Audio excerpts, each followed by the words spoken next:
Samoa fai mai ai ai o makamukanga. Ai ai fai o mai mukanga. O makani kau waka aka, makani o fuaka. O makani ola, o makani kau. Makani o mai pau, makani o ola. A o lea kua e kui makani ola. A ke whakau whulau na kako whai ngā malanga. Ngai sa kia I makani vale o ngai masa.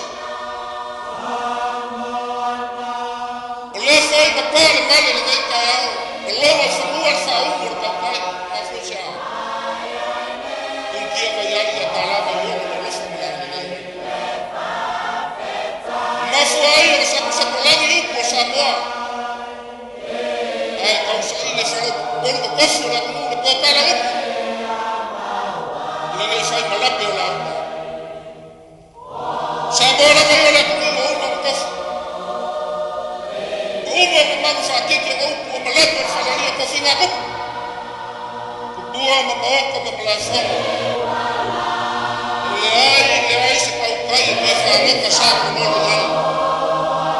Nā ngā Samoa whai mau le au ai mamana. O le ua whalakua au. E kau ai ngau whaseane mi ama. O ke whia whalau na mai o whoa. Wa lele ua ni kia whamua. Lele ua whakawaka le lama masina.